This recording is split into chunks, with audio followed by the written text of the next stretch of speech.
Hey there, folks. It's going to come at you again with a little bit of an addition to my last video. My personal story and how I hope that can relay to others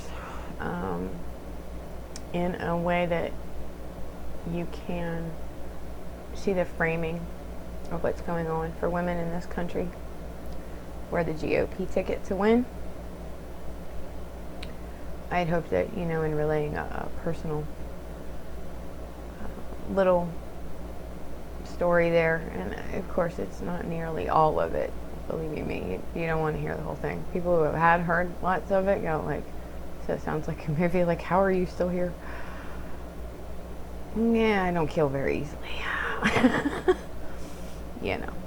Me and Death have danced a few times, but he'll catch up with me eventually.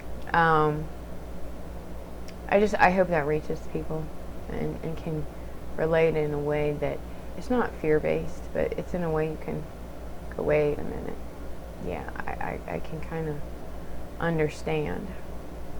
And maybe it's not you personally, maybe you know somebody who's been in a bad relationship, whether it be marriage or otherwise. And you can see how dangerous those can be for them, and if they have kids, it can be very dangerous. And in my case, as an adult, I didn't really have any help.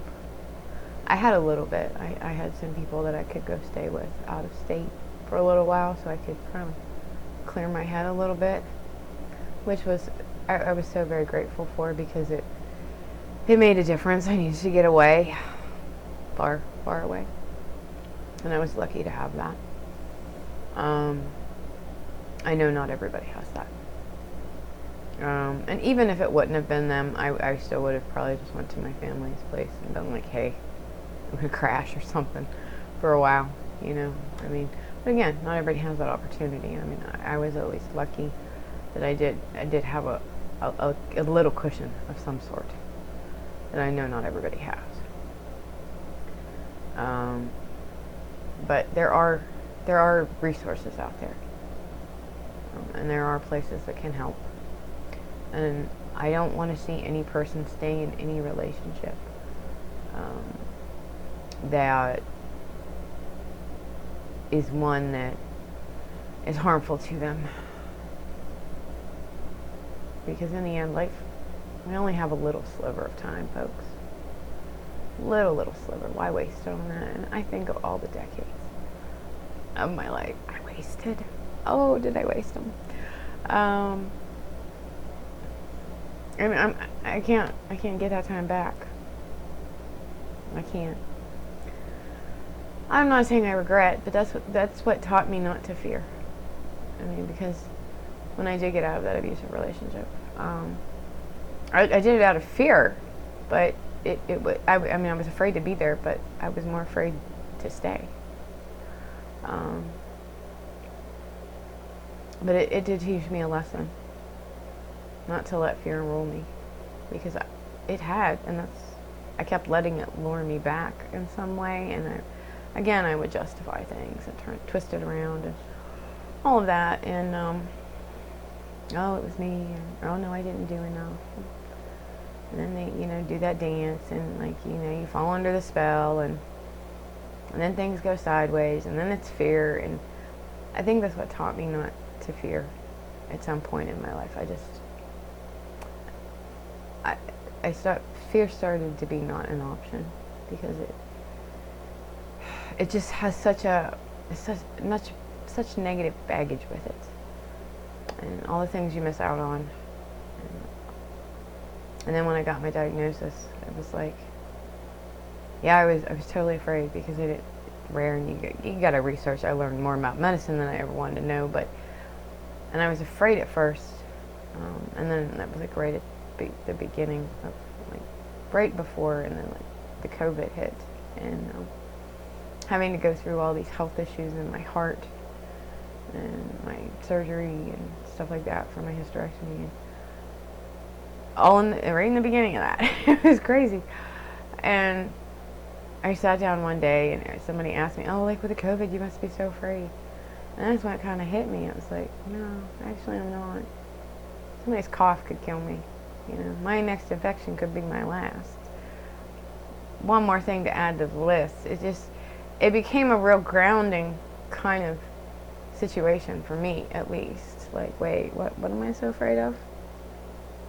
Yeah. I'm going to live. I'm going to choose to live as safely as I can.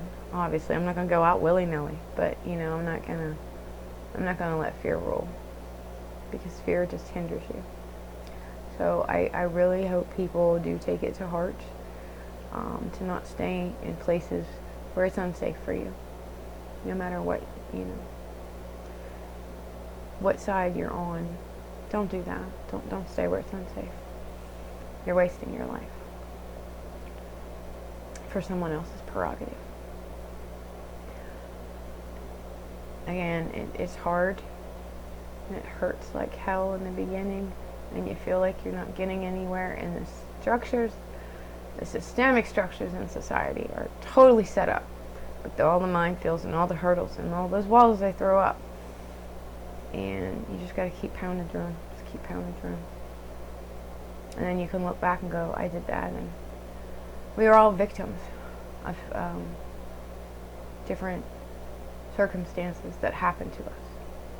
You know, I've been a victim of this, or I've been a victim of that. But are you going to let that victimization rule you, or are you going to be a survivor? Because being a victim and being a survivor are two different things. Two different mindsets.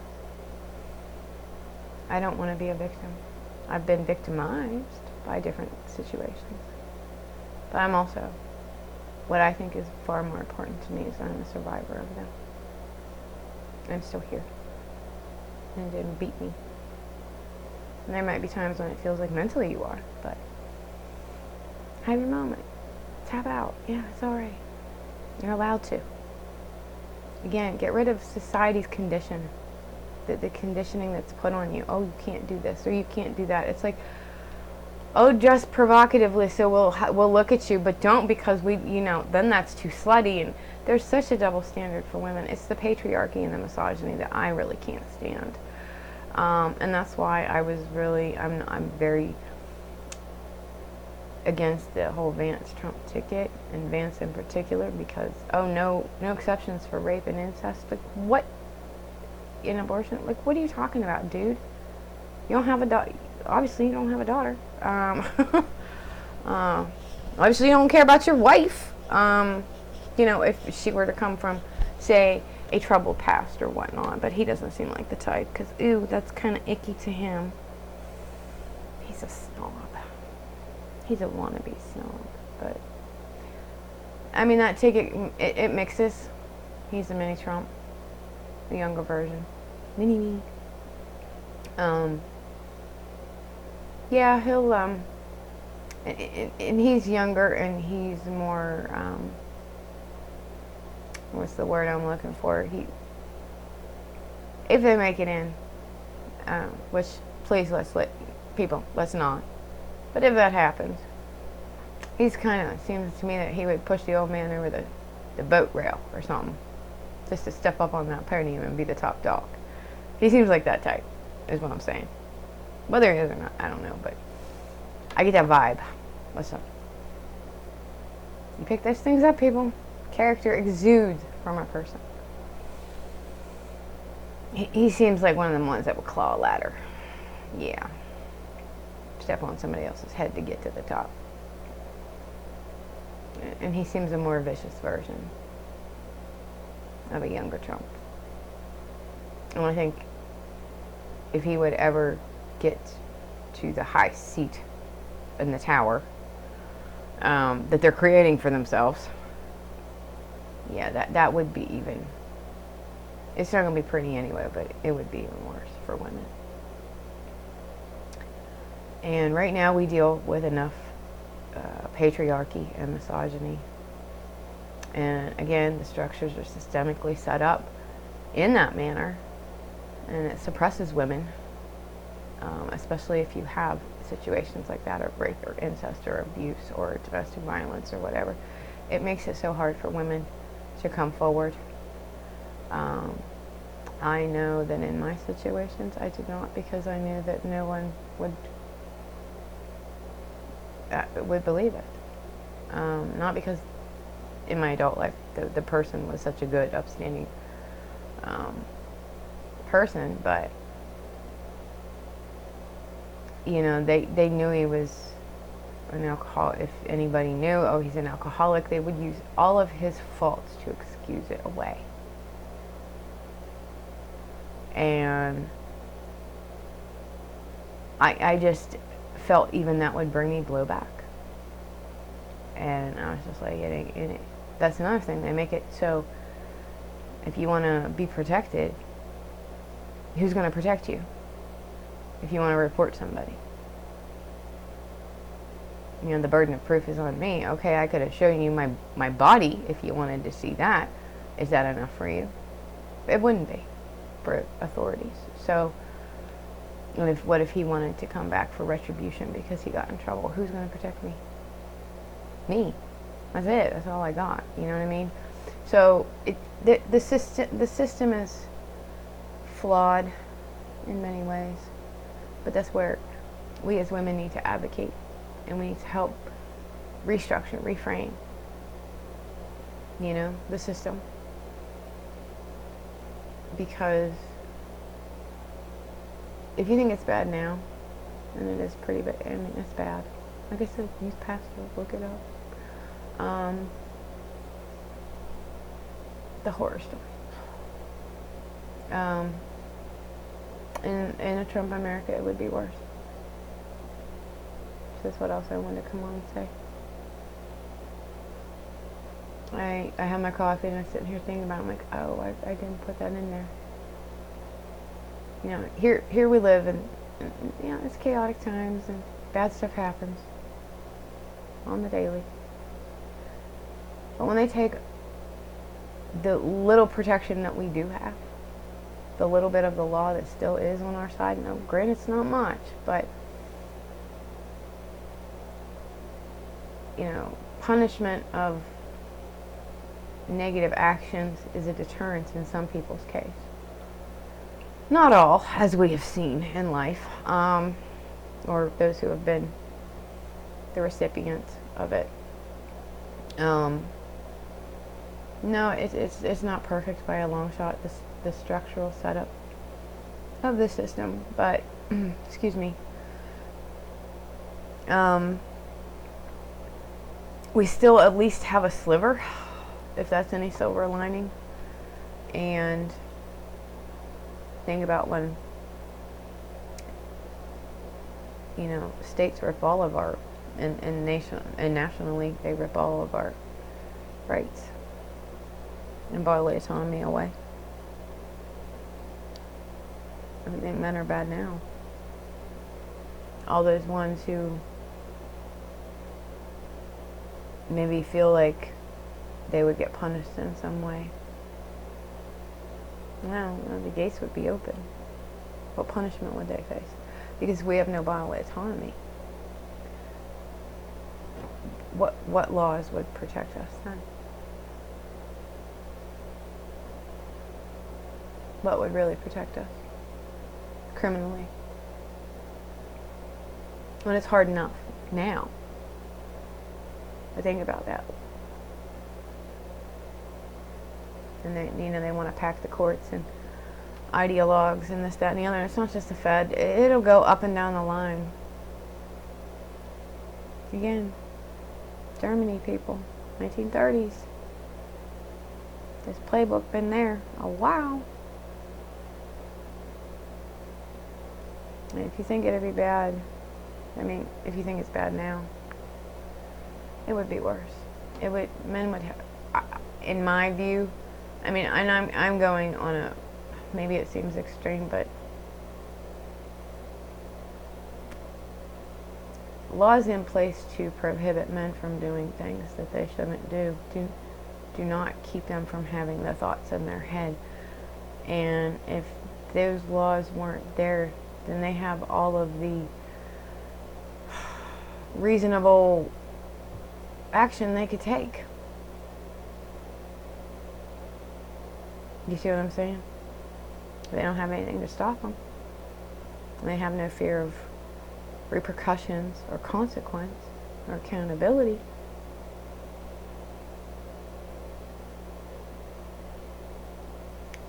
Laws don't change men's minds or their hearts. They just keep them from doing the things they would do anyway if they weren't there. And I'm not saying all men, by no means, but we all know men like that, or we've run into them in our lives. We all know men like that. We've all been maybe the recipient of men like that who don't care. But everybody knows one of those people. That has done those things, or if that protection of the law of criminality wasn't there, you know they would do some serious shit. Just think about that, folks. What when women have no protections and they want to elevate men to the high stature of like king on the mountaintop? If you think the battle's hard now, just to get our voice out there, and I mean we've come a long way, we have, but it's still freaking not nearly enough. And it's hard still to this day. I mean, my time was it was over 20 years ago. And back then it was even just like, what? I didn't even know what resources there were in my little area to access, and I don't know that there were any. Like when I was a kid and running around and, you know, got hooked on drugs and I drank a lot and had a drinking problem. Where it came from, there was nothing. Nothing. Granted, I was young and I was a teenager and everything, but I had to clean myself up. There was nothing all those years ago. At least now, more things are out in the world, is what I'm getting at, and there are things out there for people, resources and ways to help.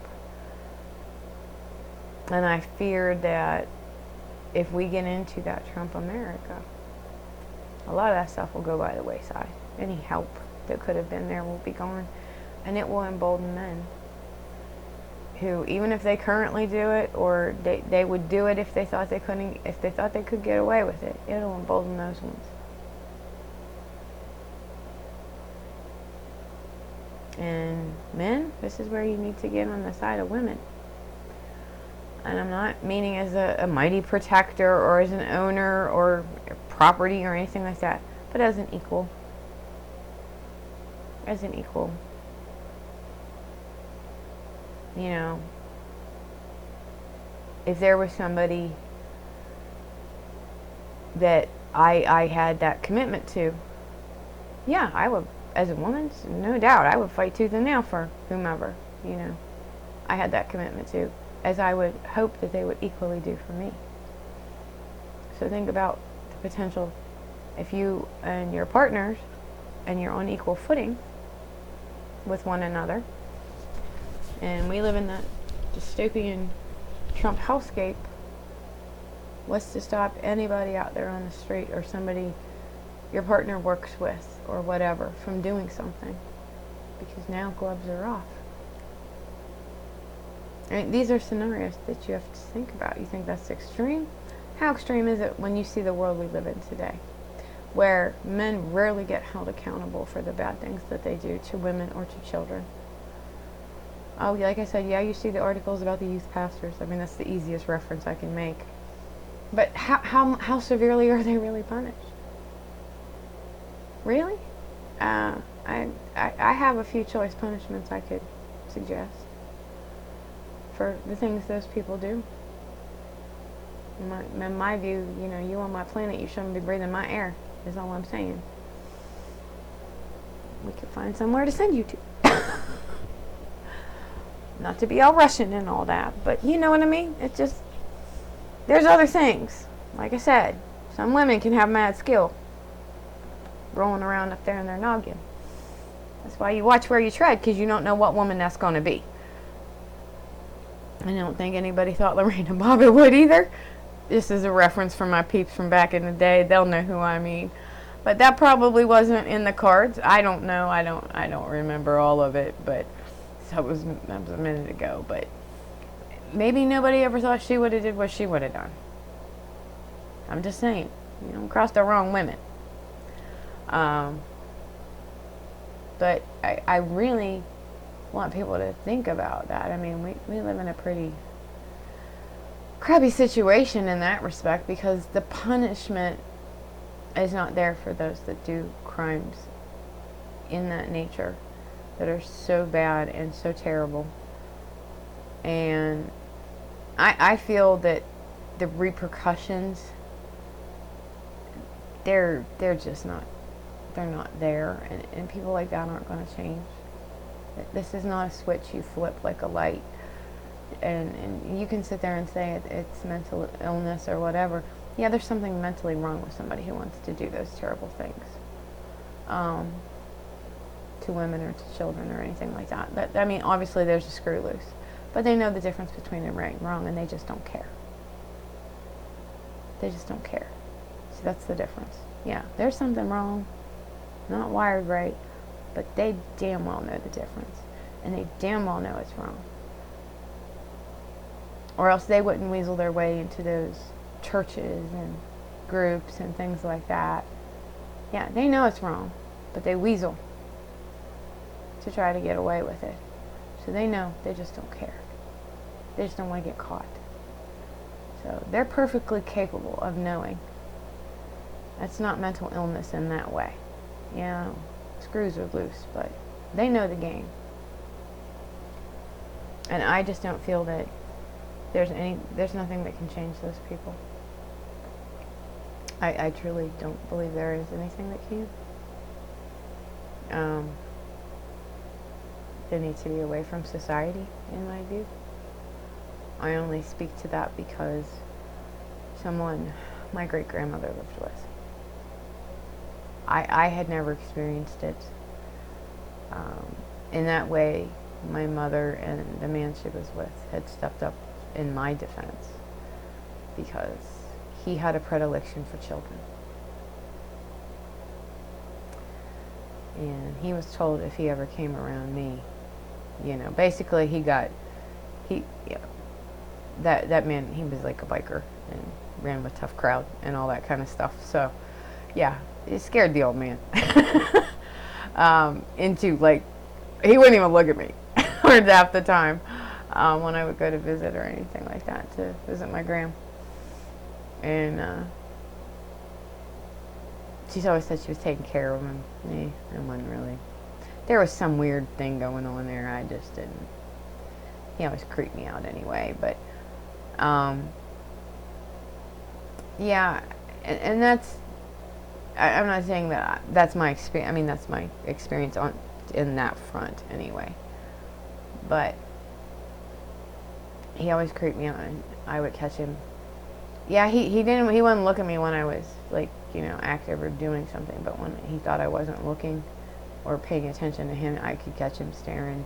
I'd catch him standing in the bedroom door sometimes. I would wrap myself in a blanket, like a blanket fort kind of thing. I called it, I don't know what it was. It was like my cocoon of protection. So if I was so tightly wrapped and anybody touched me, I would immediately wake up, and I would know, because my blanket was so tight. It was like a cocoon all around me, and because it had me freaked out. I didn't like to stay there. And I would catch him, but nothing ever happened. I think, he knew the people that, my folks ran with, and that kind of put a little scare into him. But it's a shame that we have to live in a world like that at all. And something like that, were he to be a more bold person, that threat might not have made a difference. I mean, in my case, I was lucky it did make a difference. But that's what I'm saying. I don't think the punishment is there that, really gets people to understand there is a consequence when you do things like that. And I don't think they care anyway. I really don't. But I was thinking about that, and I was reading some more, and I was like, if these things that protect women now, I mean, the small amount that we do have, which I know we can sit here and bitch and scream and moan, it's not enough. I know it's not. That's why we need to advocate. We need to work for it. We need to reform, refine, restructure to something more beneficial in our favor. And there are women doing every day in the law, and grassroots organizations and boots on the ground of women's organizations. They are doing the work, but we need more voices. We need more voices out there pushing for it. But to think, if that little bit that we have now is gone, which it will be, do not doubt, in a Trump world, any small sliver we have now will be just but a vestige. It'll be gone. What's to stop anybody from doing anything they want? Think about that. I mean, to me it's like anarchy. And say a woman defends herself and something happens to the man, and the patriarchal man will always take precedent over a woman. We will be punished for our self-defense. And picture that, ladies. Picture it. Men are going to be held as some god on a fucking mountaintop, like Zeus or some shit, and we are going to be nothing but chattel, basically. And if somebody would do something to us and we were defending ourselves, we would get the punishment for that. Because the man would always be in the right, according to them. Think about that shit. That's freaking crazy town. That is crazy town. And that's what's coming. That's why I said I can't understand being in this cult of personality that just wants to rip apart the very laws and the fabric of the country we live under. And I mean, granted, I have my issues with how this country came to be. Believe you me, I got my issues with that. If it was up to me, the land should go back to the indigenous and the people, because the white man just did too much damn shit and damage, and karma need to come back around. And that's just me personally. I have a problem with the whole colonialism, the whole imperialistic attitude that pervades still to this fucking day in the world. And these people that go out, white folk go and telling other people get out their country when they're actual citizens. Especially like when, I think that one time Trump talked at Mount Rushmore, and his people, his cult was up there, his Maggies, up there yelling at the American Indians to go back to their country and get off the land. And it's like, how fucking dumb are you, white folk? This is their country. Why don't you go back to yours? Where's your people come from? Yeah, you may have been born here, but they come from somewhere else, so why don't you go back there? I hate that shit. That's why it makes me mad when they talk about immigrants and throwing them out and all this stuff, and it's like, oh, but if they come from good white countries, like, oh, shut the fuck up. The racism, I can't stand it. I really fucking can't stand it. And I really just want to put a boot up somebody's ass for that stuff. It just makes me so mad. Because people are so wrapped up in their own vanity and hubris, and it's like, granted, if you know history of this country, the beginning is not pretty. The building of this country was not pretty, and it was always on the backs of somebody else that wasn't a white man. And they actually didn't even justify it. You can read founders' letters and correspondence and whatnot, and I forget the one's name. I forget which one it was. He was a slaver, and he didn't even justify it. He knew it was wrong, but it afforded him the lifestyle to which he was accustomed. So he would not give it up. I know it's wrong, but it offers me a lifestyle that I want to live. That was the most justification you're ever going to get for slavery out of them. And it was like, what? I just, yeah, no. I mean, at least he said he knew it was wrong. I guess I give him that, but still, that's hard for me to do. But when you see the history, and you see how this country was built on the backs of people who were not the white man, who were, the blacks from Africa or Jamaica or the Caribbean, and then you had the Chinese come over, and then you had the Japanese, and then you had the Irish, or, whatever that came to help build this country, and the Italians. I mean, it's even at one point, if you were any color or dark, you weren't white. If you had any speck of tan about you, from anywhere, darker skinned, you were not considered white. And I remember this story from, was it New Orleans? And there was laws against interracial. You couldn't, black people and white people, unless it was a slavery, like an owner and a master and a slave, like a man and a woman. No, you couldn't. That was against the law. You couldn't enter, like a white man couldn't live with a black woman and vice versa. Like, you couldn't do that. It was against the law everywhere. And there was this, I can't remember. I remember that I think, was Italian. One of them was Italian, but one of them was black, and, or one of them was Italian, and the person was white. And they lived with him, and they thought it was a black person, the Italian. It was in New Orleans. I can't remember the name. This was way back. And they wanted to arrest them because they thought it was a white person and a black person living together. And then they found out that one of them, I can't remember, I think it was the man, was Italian. And then they let it go. I mean, that's how bad racism was, and it was always, if you come here, even if you have that little bit of brown in you, as long as you say you're white, like if you are Italian, like Sicilian or whatnot, because they're a little bit darker. Yeah, if you think about it before too, people identified by really ethnicity. We created race in this country. It was always, you were Irish, you were Polish, you were this, you were that, whatever. From whatever region you were from.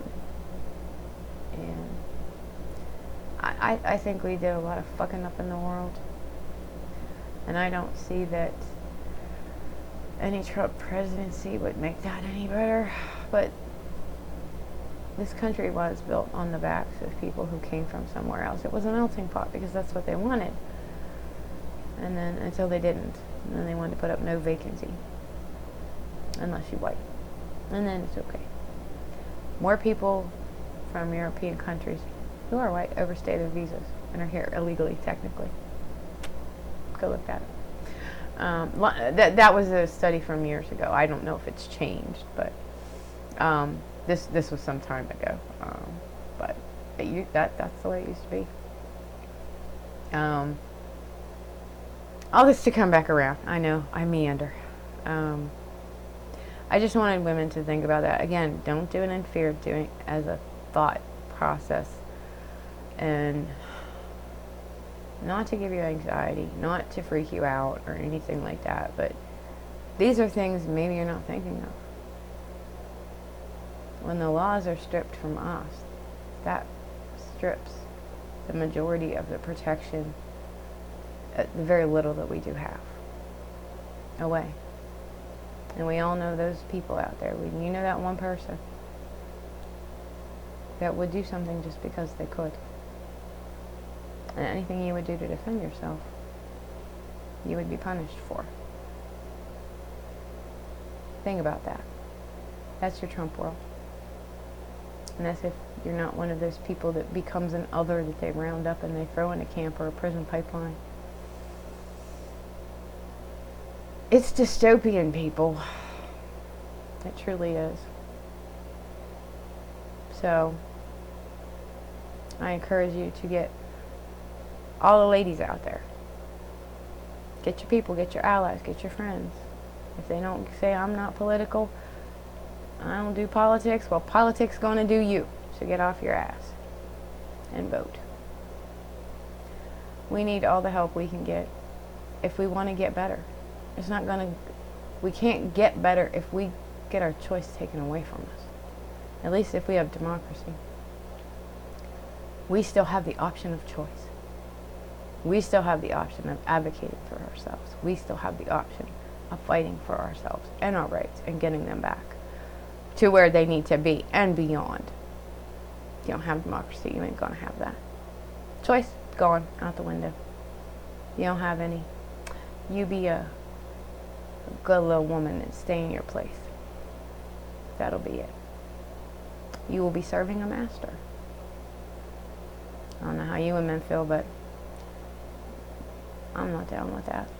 I serve no one but myself. So, keep that in mind, folks. Okay? Remember, get your ass out there and vote. Vote, vote, vote. If you don't, you won't have a choice. And vote the right way, or you'll vote your choice away. Peace.